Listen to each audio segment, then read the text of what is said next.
97.3, Est-Ouest 91.7, RM1, la radio nationale. Suivez RM1, la radio nationale, sur les réseaux.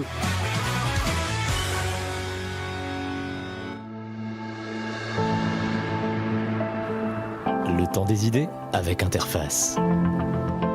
10h midi, Interface avec Mei-Ling. Good morning, it's 10:30 on RM1. I'm Mei-Ling Baloo and you're listening to Interfaces Culture. This morning, I'm speaking with a musician who's exploring a fascinating question. Can sound heal us, not metaphorically, but actually physically? Can the right frequencies calm our nervous systems, shift our mental states, even help us process trauma? Rudy, who performs as DJ Dodgy, is calling me from his studio in Berkshire in the UK. He's a producer, a DJ, a studio engineer, and a music teacher. And he's working in two seemingly opposite musical worlds, creating meditation music designed around healing frequencies, whilst also producing high-energy electronic dance music. What connects them, he says, is an actually understanding that sound is vibration, and vibration affects us at a cellular level. Whether you're guiding someone into deep relaxation or creating euphoria on a dance floor, you're using frequency to shape human consciousness. Rudy, good morning.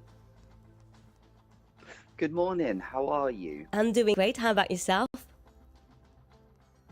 I'm very well. Thank you for the opportunity to appear on your podcast. I really, really appreciate it. We're delighted to have you on our show for the first time and hopefully not the last. Are you in your studio as we speak or at home? I'm at home at the moment, but I will be at the studio later on. It's 6:30 in the morning here. Oh God! So you just yes, woke up. I'll be really. And how's the weather like? It's all good. How is the weather like in the UK? Do you know what? Honestly, it's miserable. Oh. I miss Mauritius. Mauritius weather is so much better. Unfortunately, it's raining here and it's cold and gloomy, so we're just coming into the tail end of our winter season here. I also learned that you were in Mauritius not long ago. How was your holidays here? Yes.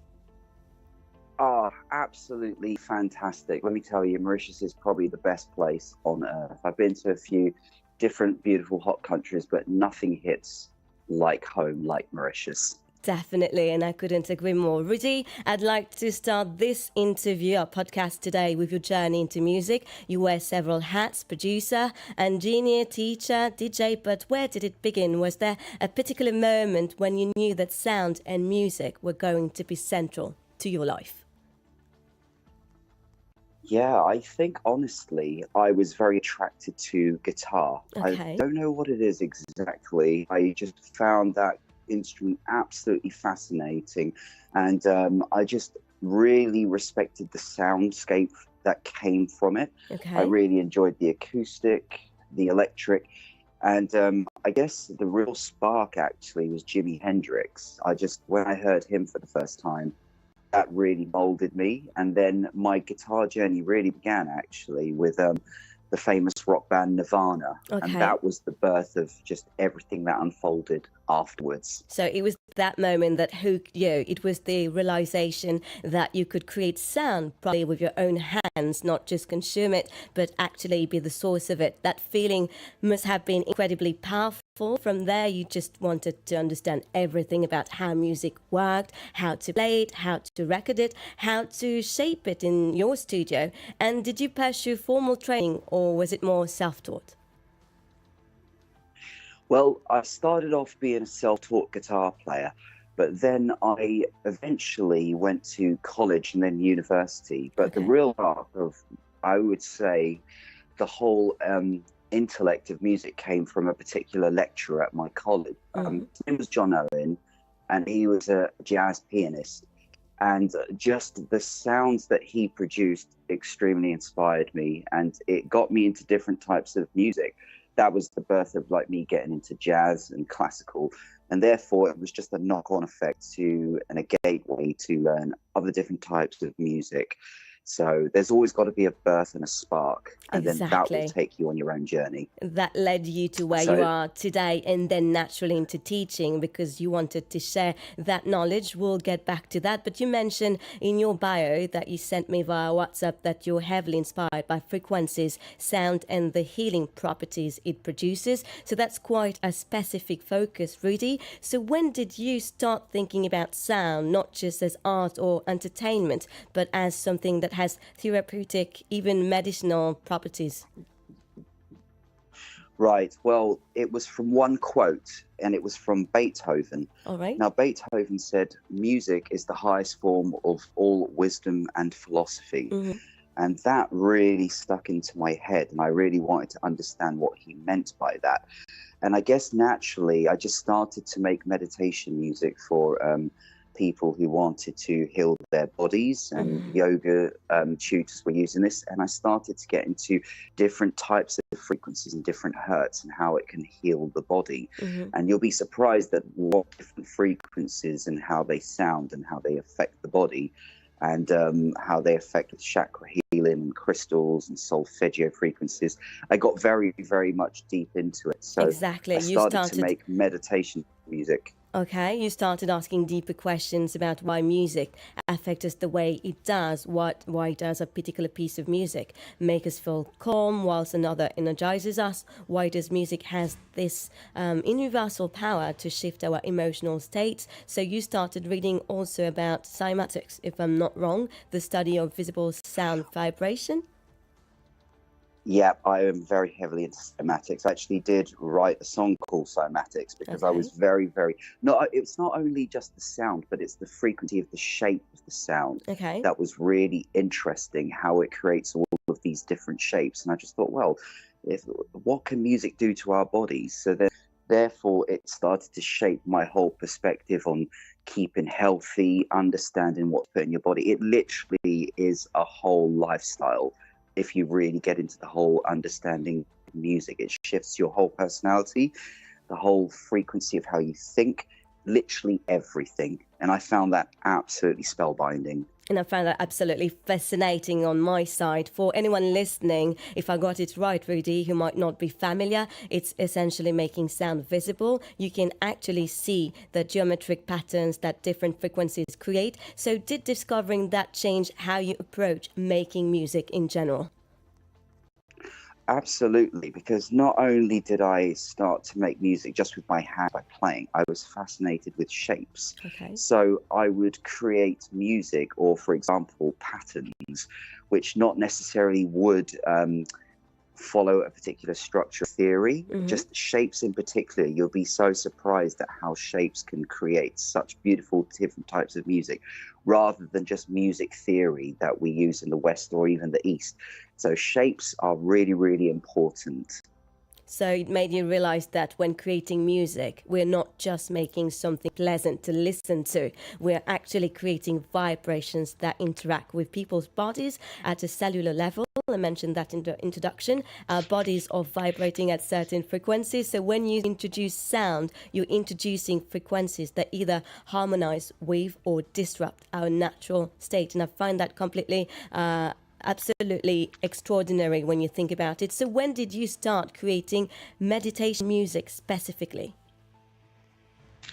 Well, I started off doing the whole music scene, being in a band, doing different acts here and there, but specifically, it was 10 years ago that I really wanted to go into that direction of doing the whole music thing, because I was just fascinated how music would heal the body and how it affects the body. So, for example, if you listen to classical music, it's very calming, very soothing. Science has proven to show it helps you study a little bit more.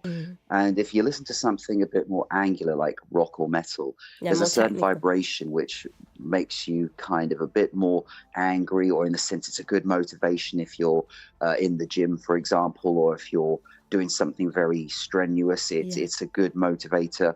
And dance music I found extremely good, because I felt that was good for the soul. It was a feel-good vibe. So everything, the essential word is vibe. Mhm. Every different type of style of music has a vibe which Exactly. affects you in a certain different way. And it's very different from one type to another. With meditation music, you're thinking about space and simplicity. You're not trying to grab attention or create tension and release the way you would with other genres. You're creating a sonic environment that allows people to let go of attention entirely. And you often use drone frequencies, if I'm not wrong. Sorry, could you repeat that last Do you part? Sorry. often use drone frequencies, sustained tones that create stability? Yes, everything. It doesn't matter if it's whether the drone frequency, a different hertz frequencies, everything. I think it's really important not to limit yourself. So yes, I would be very expansive with everything to do with sound.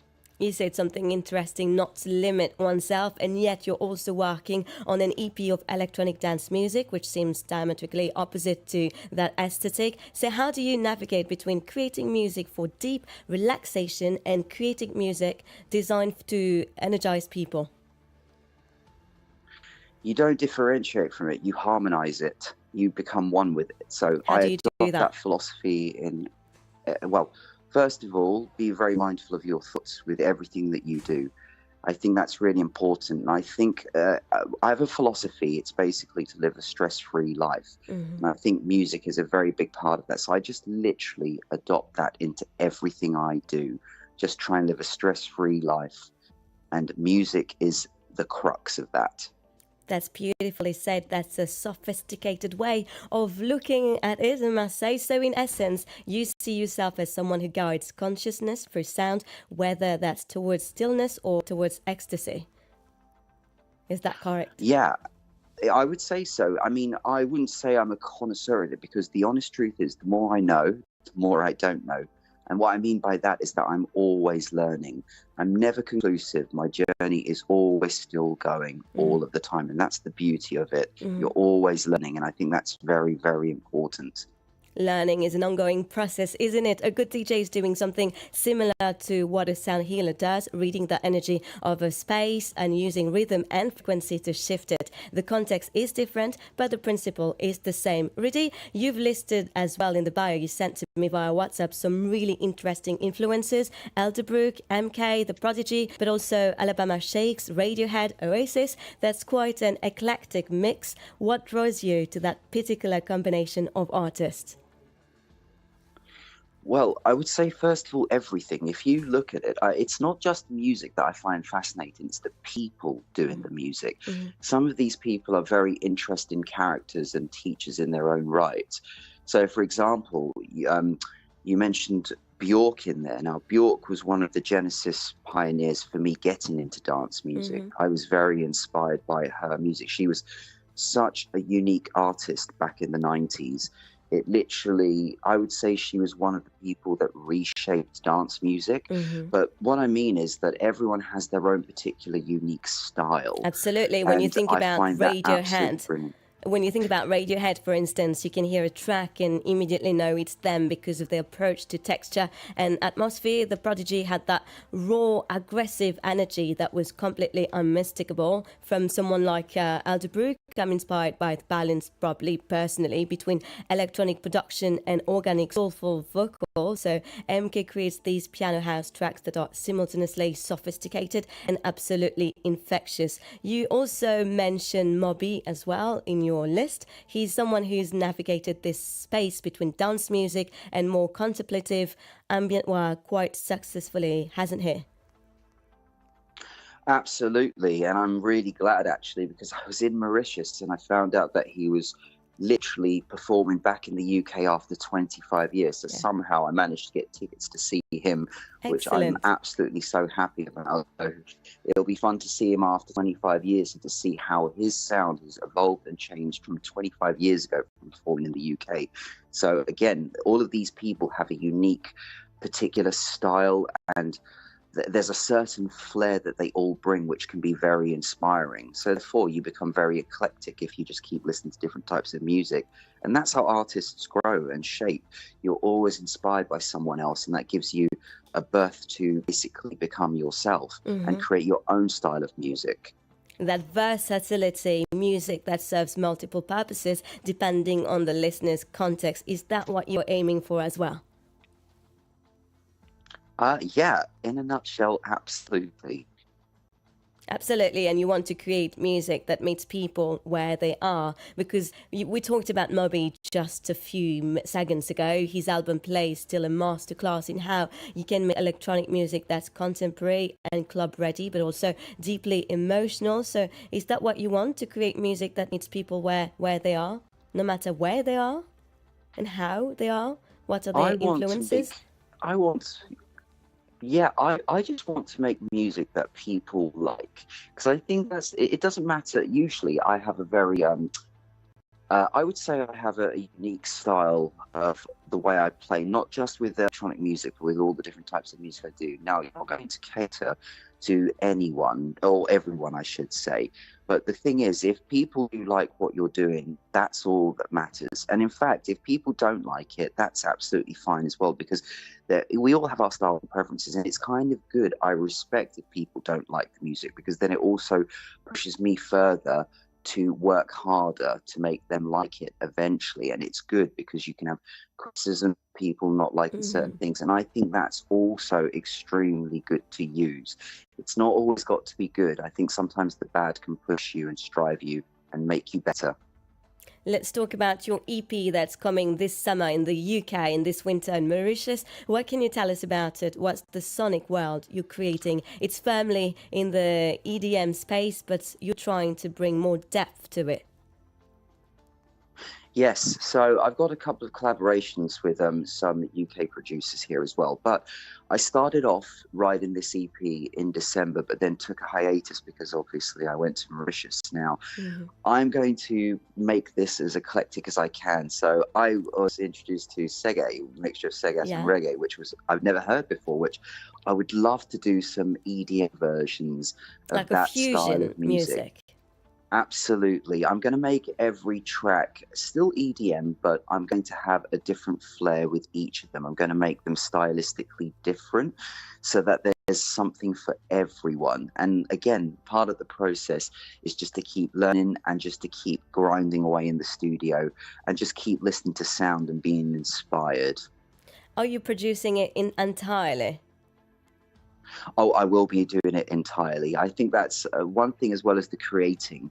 An overlooked side that people don't realize is the production, your actual sound. You've got the music itself, but the sound is very important. The sound is whether key. I want something to be... Yeah, absolutely. I always tell people, don't go for style, go for sound. If it sounds good, that's all that matters, because then it doesn't pigeonhole you. Sometimes people will only listen to a certain type of music, and then they won't ever expand their mind even more. I always tell people, go for sound, because that encompasses everything. I couldn't agree more. As a studio engineer yourself, you're accustomed to working solo, and there's something appealing about having completed control and complete control, entire control over every sonic decision. You're a guitarist as well. Does guitar feature in your electronic productions? Do you know what? It certainly will. I used to do a lot of guitar work beforehand, but I was just inspired, like I said, by the digital side of music. Like I said, like the electronic piano, the electronic drums. And I think there's a good chance that guitar will guest in this. And there's nothing wrong with having a fusion of both organic sounds and digital sounds. So, yeah, you'll just have to wait and see. But I'm sure that will be definitely attached in the... We can't wait to discover this new project of yours. That's quite an interesting approach. The instrument losing its identity to become pure texture. We never know. And when you are teaching music, what do you find yourself emphasizing with your students? Is it technical proficiency or something else? Again, the genesis and the crux of this is sound. So, for example, a lot of my students, they were eventually doing sessions in schools, but they found it very dogmatic and boring. And why is that? Because they're always following a system. Now, when you break away from that system, you realize that people have their own individuality. So the idea is to find that individuality and then plant the seed by then introducing technique, theory, construction, and then you build on that. So there is no one way. Mhm. There's a multitude of different ways, but it's catering to the individual. That's what's really important, because we all have our preferences, Mhm. and so we all have to explore that. So they feed each other constantly, all these different approaches. What's your setup as a DJ? Are you using all technology or have you gone digital?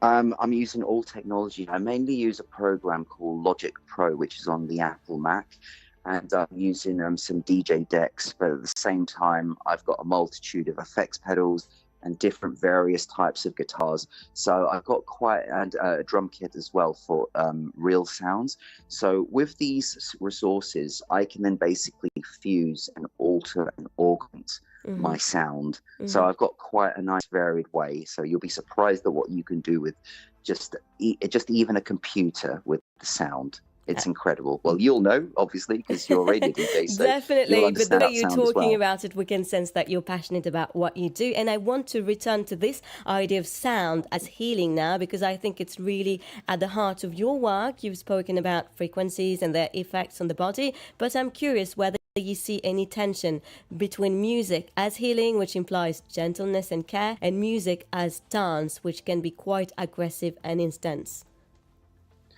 Are you talking about dance music as intense? Sorry. Because, Yes, exactly. yeah, you'll be surprised. A lot of studies have shown dance is very, very good for the heart because of certain frequencies. It's got a certain rhythmical beat which follows the heartbeat. And I think that's extremely important. I mean, dance music, it's one of the most regular music where there's a consistent rhythm, as in that bass drum going boom, boom, boom, boom. Yes. And it just naturally follows the heart. And there's a lot of science to back that up. So I think dance is one of the most important music that you can use for feeling good, especially. I mean, if you go to a club and there's dance music, everyone's happy. Everyone's dancing. There's In a good jollity. mood. It's a different Sure. certain feel. Absolutely.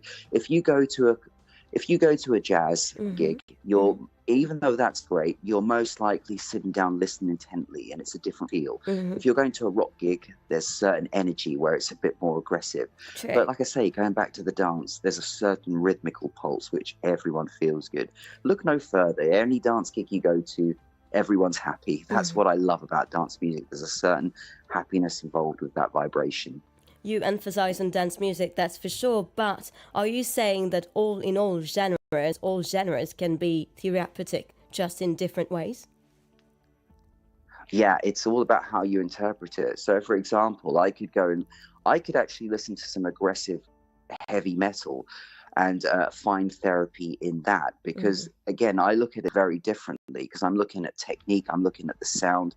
Sometimes I'm looking at the beauty of just like how people can create a certain particular phrase or riff, and I can find beauty in that. But again, it's a question of how everyone interprets it. It's like food. Someone could like onions, and then the next person could completely detest onions. True, It's true. all down to the taste of the individual, and it's the same with music. So exactly, so you can't create good music if you are in a stress state yourself. Is that so? Yeah, I would say, look, it's all down, like I said, down to preference. It's what you like. Sometimes people aren't going to. I've met people that just don't like dance music, which I find that quite quite funny personally. But again, it's something that you have to respect. We all have our likes, our pros and our cons, our dislikes. So it's just down again to the individual. And I wouldn't try and change it, because we all have, like I said, we all have what we like. Exactly, And I our think that's own unique important. personalities. That's fascinating, the idea that the creator's consciousness gets encoded in the creation. I'll put it that way, though it makes sense, doesn't it? If we're talking about frequency and vibration, your own energetic state is part of the equation, of that particular equation. And I believe that our listeners can perceive it on some level, even unconsciously. You can tell when music is made with care and presence versus when it's just created rapidly, cynically. So we can sense that afterwards when listening to a particular piece of work, a piece of music. Absolutely. I mean, it works even better when someone has put their heart and soul into it. It will literally affect millions. I mean, a good example is look at Bob Marley. Small little island Jamaica. His music affected the whole world. Why? Because the frequency was perfect for the heart. It was feel good, and everyone still listens to it to this day. So certain types of music will just literally hit everyone's soul on a collective level rather than an individual level. And that's why we say music is universal. Rudy, we're approaching the end of our conversation. I want to ask you about what's next for you. The EP is coming this summer in the UK, in the winter in Mauritius. Beyond that, where do you see your work heading? You know what? I'm going to keep working very hard. I'm going to do some touring, and who knows, maybe get a few gigs in Mauritius, because I'd love to come back and actually play there. What a fantastic country. And so that would be that amazing. Would be an ultimate, actually. And are you planning any special events around it in the UK for now? For now, it's the writing process. All of that will naturally come. As I keep creating tracks, there will be opportunities that eventually unfold. So I'm sure there'll be many gigs to come. So you'll just have to watch this space. And before I let you go, it's 55 minutes past 10. What would you like to say to Mauritian listeners today before leaving us? I would like to say to all of the Mauritian listeners, what a beautiful country you have. Absolutely fantastic. The best place on the world. And I just can't give enough praise to Mauritians. What wonderful people. Probably the best people on the whole planet, if I'm being really honest. That's beautifully said. Thank you so much for your time. It was wonderful to have you with us for this illuminating conversation. Thank you so much for taking the time to speak with us from your home in the UK. It was lovely to have a musician like yours from Berkshire exploring sound, not merely as art or entertainment, but as something with genuine therapeutic potential, working between the stillness of meditation and the energy of the dance floor, always thinking about frequency, about vibration, about how sound moves us in every sense of that word. Thank you so much, and we're going to broadcast an excerpt of your work for the first time in Mauritius on RM1 in just a few seconds. Have a lovely day and enjoy your day, the winter moment in the UK. Really appreciate that. Thank you so much, and you have a blessed day yourself. Thank you. Bye-bye, Rudy. And here we Thank go, you. dear listeners, an excerpt of Rudy's work.